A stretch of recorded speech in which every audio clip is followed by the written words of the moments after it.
So I'd like to start by going back about 30 years, when you had an idea, and your idea was that entrepreneurship should be taught in a practical way, not a theoretical way, at the University of Michigan. And you proposed that idea to the university, and they said, nah, doesn't work. And you somehow, thankfully, persisted, and you conceived of, funded, and created a class about entrepreneurship for graduate students that I, as a freshman, found a way to get into. And I was then overly enthused by the opportunity, so I did pretty well in the class, and I was then introduced to you. And you then, rather than just say hello, you asked me to come to Chicago a couple days later and talk. And so here we are 30 years later, and I have two mentors in my life. One is my father, who's here, and the other is you. And I've never had the opportunity to sit down and interview you on stage. So I want to welcome Sam Zell.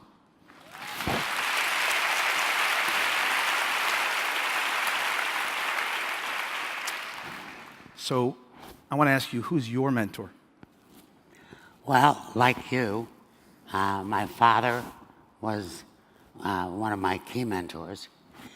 But other than within my family, I was very lucky in that I created a relationship with a guy named Jay Pritzker when I was under 30. I was sitting at my desk one morning, and the phone rang, and this guy called me, and he said, I was with Jay Pritzker yesterday. And Jay was perhaps one of the greatest entrepreneurs that ever lived. And this guy said he was with Jay the day before, and Jay was looking for a guy under 30 who was a successful real estate entrepreneur, who was a lawyer, to come work for him. And my response to the guy was, if I met all of those criteria, why would I want to work for him? Or anybody else. And he said, you don't understand. You got to go and meet him.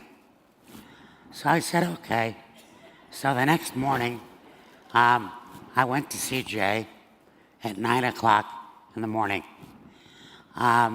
I ended up sitting at his desk from 9 o'clock in the morning until 4:30 in the afternoon. And he did business, and we talked in between phone calls, and he basically pitched me all day long. And finally, about 4:30, I said, Jay, I'm never going to come work for you or anybody else. Why don't we just do a deal together? And we did, and then we did about 10 more over the next 15 years. And he basically set a pattern, a standard. It was just an extraordinary experience. And he had this truly unique ability to listen to a very complex story and understand where the fulcrum of risk was. And so I would go and I'd pitch him on a deal, and it'd be a 20-minute pitch. And he'd say, that's very interesting, Sam, but step 7 is really where it's all about. And I was just deflated because I thought I was selling a package, but he had that ability to segment down and identify what the risk was. And I think that's perhaps the greatest lesson I've ever learned, because when people come and get involved with me today, the thing that most turns them on is the fact that I listen and I have this ability to identify where's the risk. Well, I can tell you that you've been listening to my stories and thoughts for 30 years, and you have the same ability, so you've obviously passed on. I learned a lot. Yeah. let's talk about risk for a second. You are so passionate about the calibration of risk as a input to great entrepreneurship that you flew to Ann Arbor for a series of weeks to try to teach risk. How do you teach risk, and what can people do? Something that we can do to be better acclimated to understand and calibrate and act on risk? I think the answer to your question starts by quoting a guy named Bernard Baruch. Bernard Baruch was a financier in the 20s and was famous for having sold out of the stock market before the crash. And his famous quote was, "Nobody ever went broke taking a profit." And the point he tried to make was that it can never get too good. That risk is really all about defining the downside. So when I work with my people, and I work with lots of different people, the number one focus is, what's the downside? If we accurately assess the downside and we're right, then that's a successful investment, whether it works out or it doesn't. But the key is to be able to assess the risk. And if you understand the downside, you understand what you can absorb, and you make judgments accordingly. Some call you the grave dancer, dancing on graves. And to me, what that means, and first of all, when was that name given, and how was it given? And then I'll ask my question. I started in the real estate business, and really until from 1966, when I graduated law school, through 1980, that was really our only business. Real estate. Real estate. And in the early 70s, there was a big national boom in real estate, and I participated in it. And then in the beginning of 73, everything looked too frothy, and I basically felt that the end of the world was coming. And so I basically stopped doing deals and spent 6 months building a distressed property management company. Before there was the distress? Before there was any distress. And then from the middle of 73 till the middle of 77, I basically bought up $3 billion worth of real estate all over the country. And how you were in your 30s? Yeah. And basically bought it at $1 down in a home certificate. And you know, I was kind of operating by myself, and everybody in the beginning explained to me that I didn't understand, and I just kept doing it. And well, you know, we're all here as entrepreneurs. One of the key elements of being a successful entrepreneur is to recognize the fact that it's a very lonely direction. Whether you're Zuckerberg creating Facebook or you're in the distressed property management business, you know, almost by definition, you're operating alone. Yep. And you have to have the self-confidence to believe in what you're doing. So if you're a contrarian, what is it about everyone else that is flawed in their group decision-making? Or is it the group itself that is flawed by definition of the construct? No, I think, Brad, it has a lot to do with our society that promotes the idea of competition as being very healthy. Personally, I prefer monopolies. And if I can't have a monopoly, I want an oligopoly. But, if I'm doing the same thing as everybody else is doing, how am I going to develop the margins?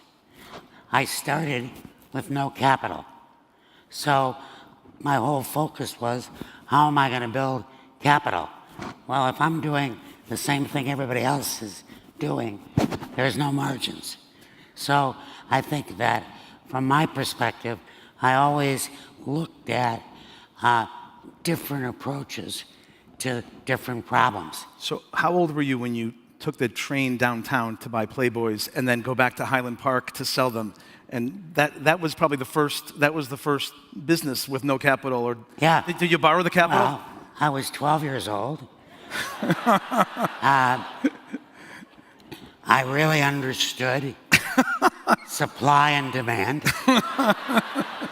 I walked into a magazine stand under the railroad tracks, and they sold different kinds of magazines than what they sold in Highland Park. And I saw this new magazine called Playboy, and I bought it for 50 cents. I read it on the way home on the train. Just for the articles, right? For the articles. Okay, good. And I then showed it to a friend of mine. He said, "Wow, can I buy that?" I said, "Sure." So I sold it to him for $3. It's a great margin. And then The rest is history. The rest is history.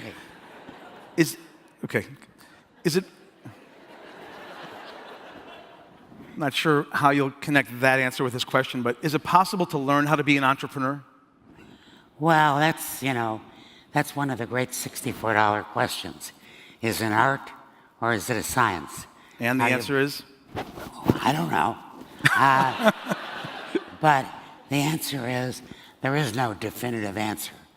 All of us have skills and capabilities, and to a large extent, we succeed or we fail depending on our environment, depending on our role models, depending on what we get to see and what do we get to observe. I was born 90 days after my parents came to this country. My father, worked 7 days a week, was driven, and I saw that, and that was kind of my model. And somehow or other, I evolved into becoming an entrepreneur. But your dad was not an entrepreneur. So what about? Well, he was. The answer was he started a business and built it, and it was extraordinarily committed to it. And that became a role model for me going forward. State of entrepreneurship education, or at least understanding in our society. When I met you in 1987, you had to beg and plead for the University of Michigan to give you a shot to help them teach it. Today, whole different story. Where do you think it's going? Well, I think that, the entrepreneurship gene is what America is all about. The reason that America is exceptional is the fact that we are a country of immigrants who, by definition, are self-selective and have taken an enormous risk to leave wherever they left to start anew. That sets a pattern that creates a very different society. And we may be the oldest operating democracy, but what we really are is the oldest operating entrepreneurship opportunity the world has ever seen. I completely agree. This is it.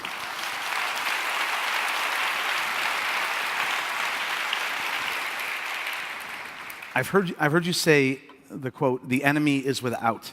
What does that mean? Well, I've started a lot of businesses, and I've used, kind of an entity called EGI, which is kind of the culture base of everything else. And Equity Group Investments. And I think a very critical part of its success has been the fact that the people within that organization don't compete with each other, but they compete with the outside world. And so part of the psychological effort that I make is to get them to understand that they need to focus on competing not with the guy at the next desk, but the guy across the street. And if they focus that way, then internally they share information, they share ideas, and together make 1 + 1 = 3. One of my favorite equations. And what percentage of most companies that you've been exposed to have that same culture? Very few. Very few. And why? Well, I tell this story about, 20 years ago, I hired this lady, Harvard business school graduate, very, very smart lady, and I fired her within 6 months. Because? And I promise you, she'd never been, let alone fired, criticized up until that point. And she had come from a Fortune 100 company. And she had been trained with the idea that information is currency. And so within my organization, as opposed to sharing information, she was trying to trade information. Again, the enemy is without. Internally, there has to be an open kimono where everybody shares everything. Yeah. And in an entrepreneurial world, that sharing is another way of mitigating risk.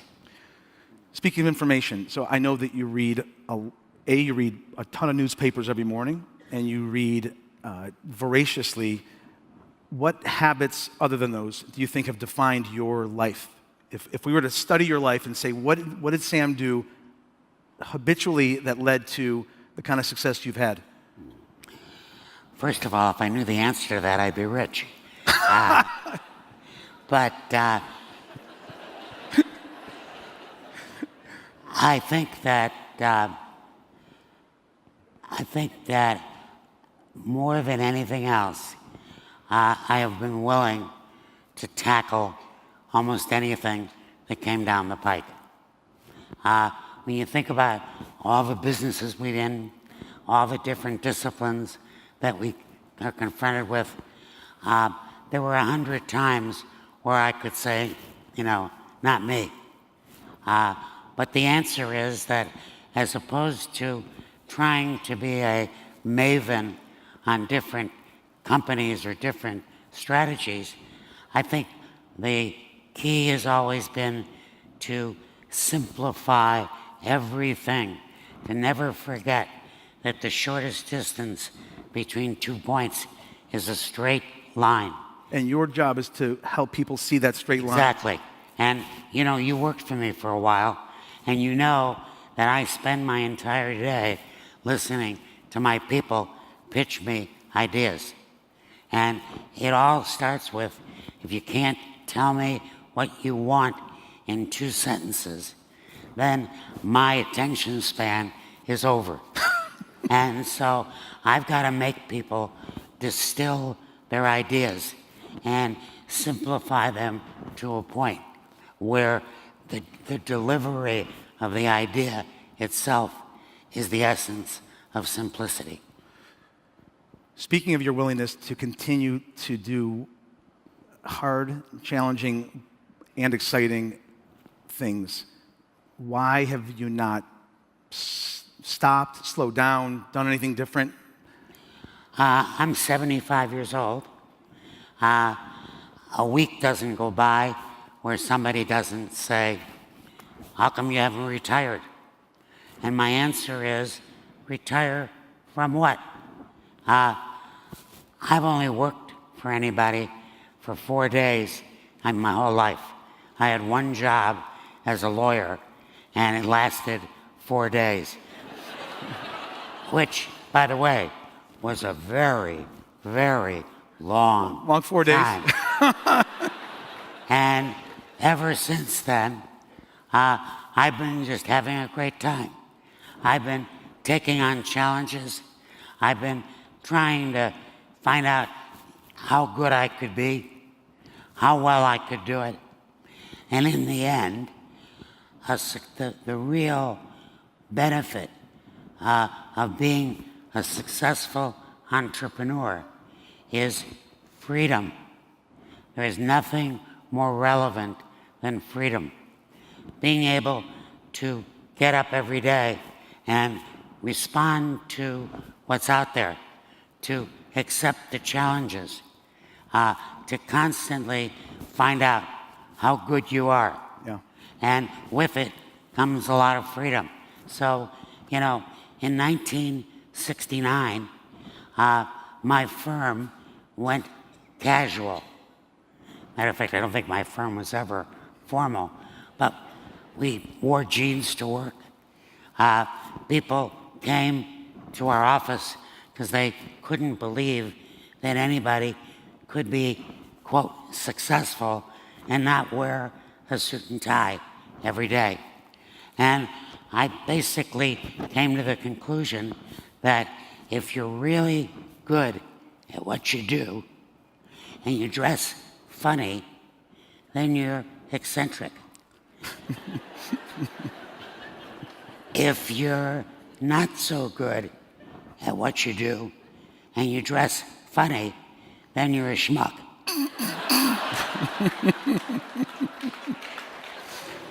So, I have been historically motivated. You've been eccentric.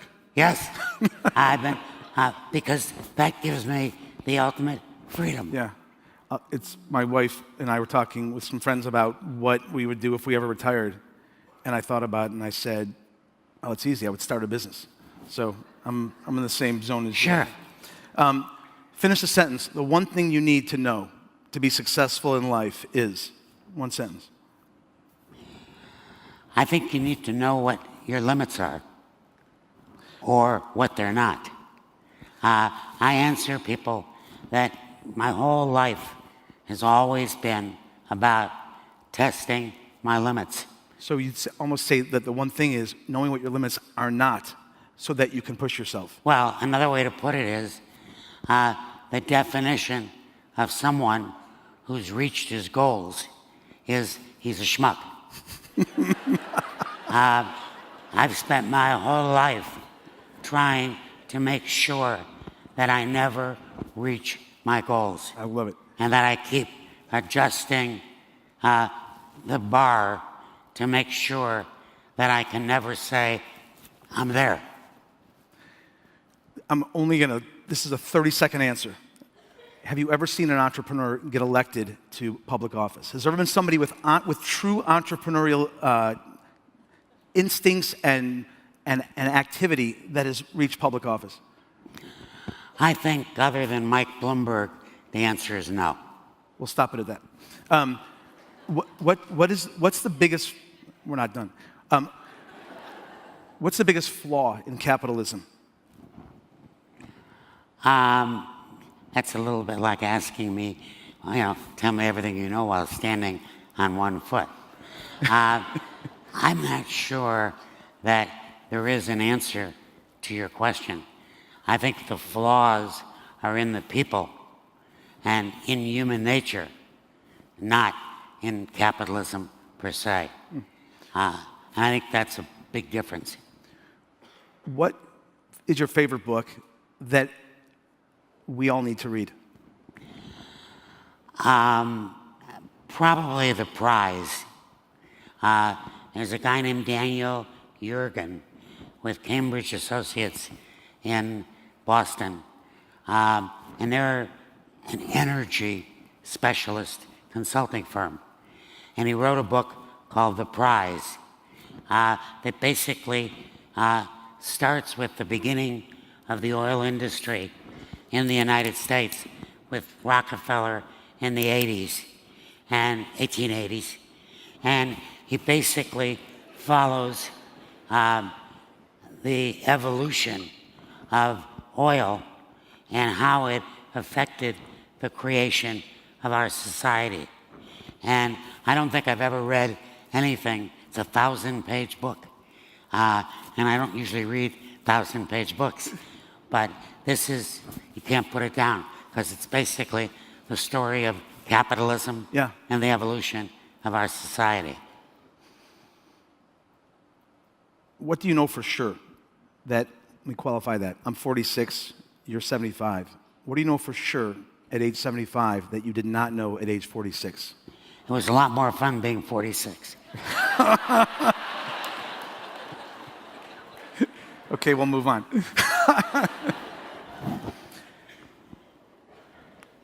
We've talked about no, about the word no, about rejection, about failure, which is a daily risk if you truly are going to put yourself out there as an entrepreneur and push your limits. What advice or perspective do you have about rejection and the word no?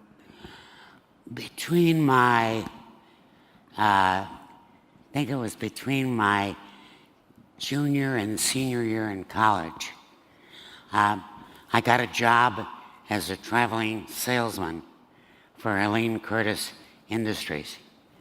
And I sold Suave and Spray Net, Endon shampoo, and because I was a summer employee, I got the worst accounts. And I spent the entire summer having people just beat the shit out of me. I'd walk in, I'd say, "Hi, I'm from Helene Curtis," and these people would just ignore me or send me down in the basement, and basically said no all day long. And what I learned from that was that I finally invented an answer when I said, "Hi, I'm from Helene Curtis." And they said, "So?" And I said, "So it keeps me off the street." And you know, there is no greater lesson to be learned than rejection. And I doubt that anybody can be a successful entrepreneur if they haven't dealt with rejection. And the more you deal with it, the better you get. I wrote a letter to our company every Sunday, and I wrote this past week about what we say to ourselves. What are the messages we say to ourselves about ourselves? What were you saying to yourself when you were running around hearing those words no? Were you thinking, or was it just reactionary? I just reacted by saying, "These guys don't get it. I'm a lot better than they think, and I'm going to prove it." And in effect, all those no's and all those rejections became motivating factors in driving me forward. And in the end, it's like, I hire a lot of people. And, I've always felt that there is a kind of a minimum level of intelligence required to succeed. And that minimum level of intelligence is maybe 125 IQ. As long as you're not doing biotech or inventing rocket engines, you don't need 180 IQ. What you need is drive, ambition, self-confidence, and energy. And when you look at who are the successful entrepreneurs, I think what the word motivation plays a much more important role in the definition of success than raw intelligence. Forbes called me last year. They were writing an article about you, and they asked me, her first question was, "Tell me about Sam." And my answer was very simple. He's one of the greats of all time. So I want to thank you for joining us. Thank you for being here, and thank you for being Chicago Ideas.